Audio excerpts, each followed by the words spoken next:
Welcome to English Refined, everyone. This is the channel where we help beginners learn English easily, just through simple conversations and everyday examples. Exactly. Hey everyone, we are just two friendly speakers who are going to practice English together today. Yeah, we're really glad you're here listening. And today we're jumping right into a really fun deep dive into the source material about three tiny but super important words. Oh yeah, we are talking about the words do, does, and did.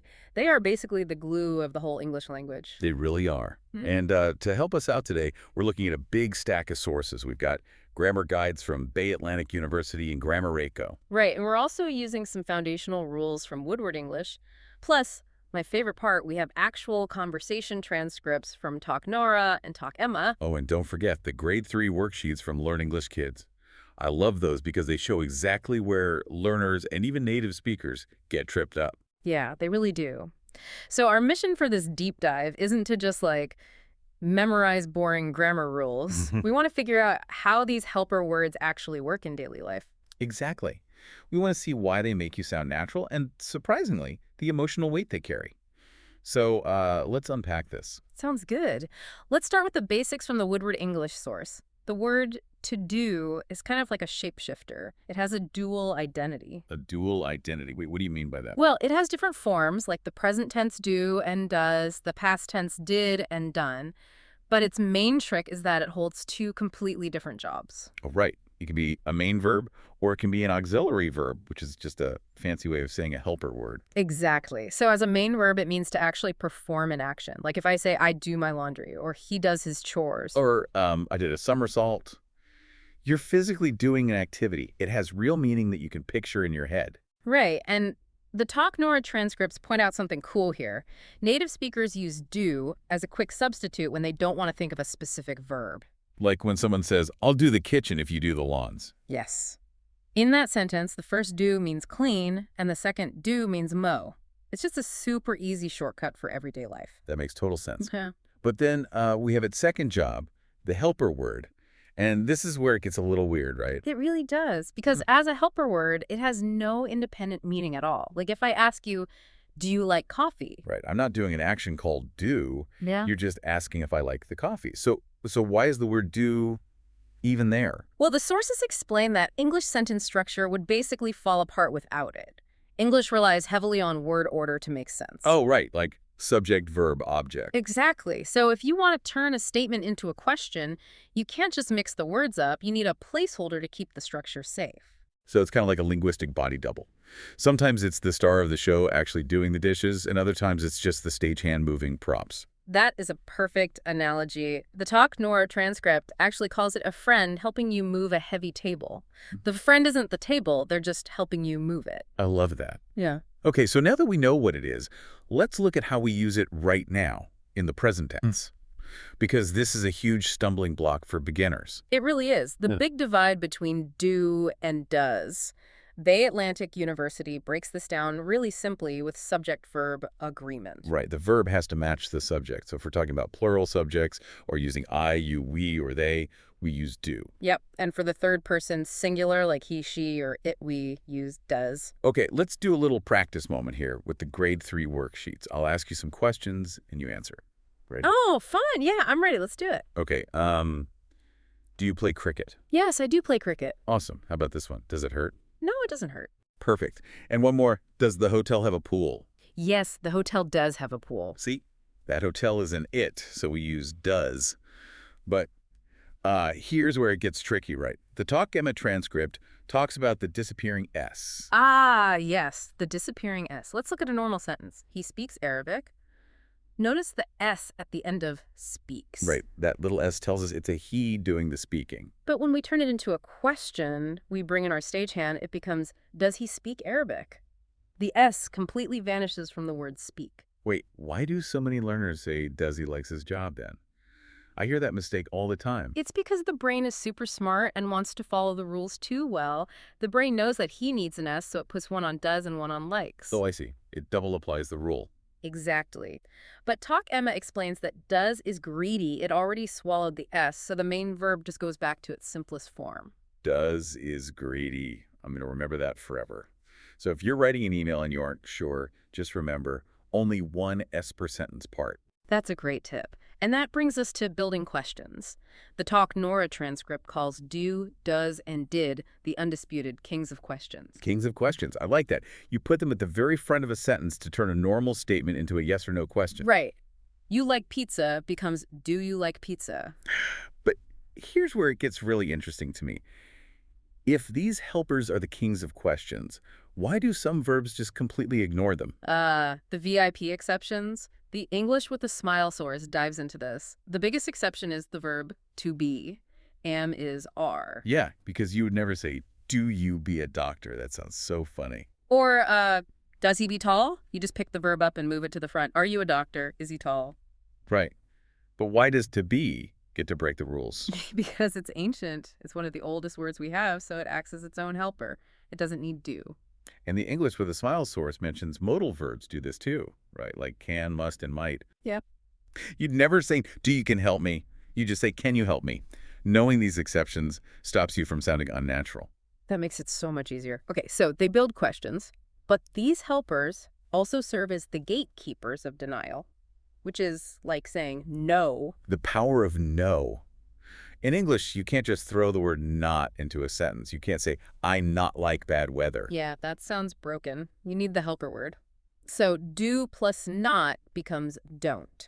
And does plus not becomes doesn't. And for the past, did plus not becomes didn't. Let's practice that really quick. I'll give a positive, you give a negative. I like bad weather. I don't like bad weather. Nice.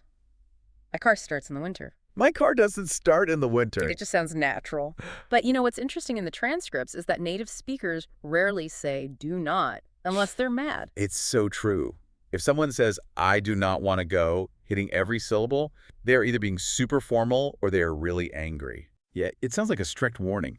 Most of the time we use contractions like don't because of something called chunking, right? Exactly. Fluent speakers don't pause to think, okay, rule 3, add the auxiliary.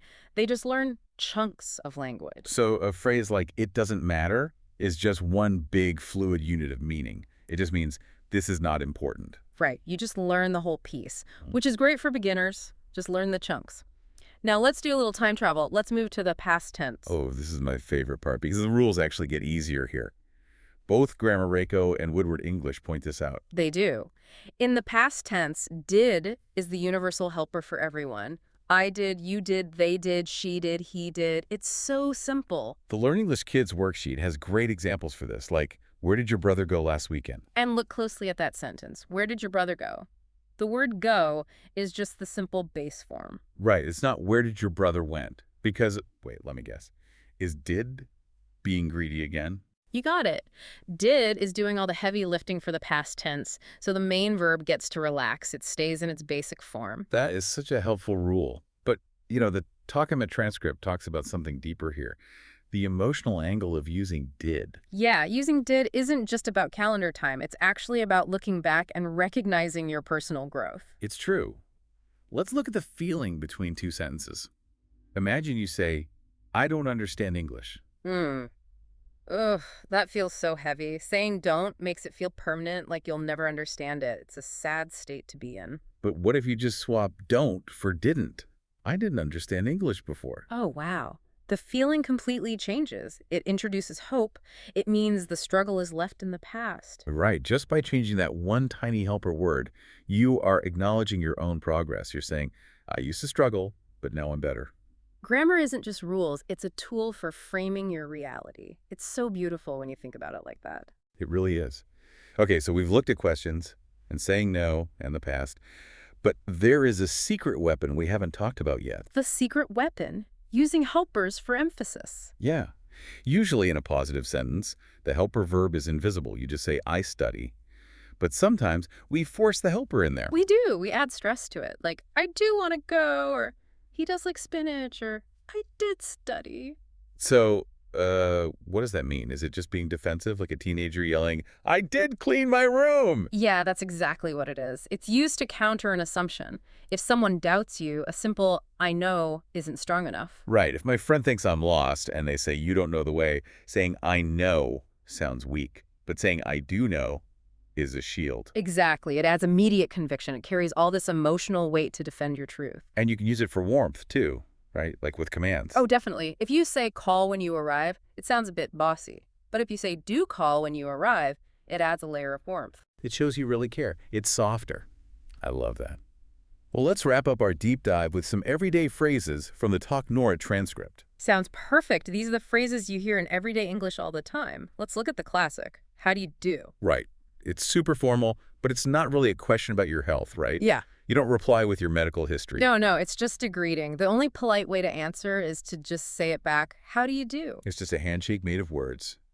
And then there's the universal networking question, what do you do? Which is just a polite way of asking, what is your job? Notice it uses both forms, the helper do and the action do. What do you do? That's so cool. And then we have, can you do me a favor? Which brings us to the ultimate dilemma. Oh, the do versus make dilemma. This trips up everyone. Yes. Why do we do our homework, do our chores, and do our jobs? But we make dinner and make a plan. The rule here is actually pretty simple. Do is generally for tasks, routines, and activities, things you just have to get done. Right, like laundry. You aren't creating anything new, you're just cleaning clothes that already exist. Exactly. But make is for creating something new, something that didn't exist before. You make a cake. You make a decision. Oh, wow. Routine tasks get do, and creating things gets make. That is the best shortcut ever for sounding natural. It really helps.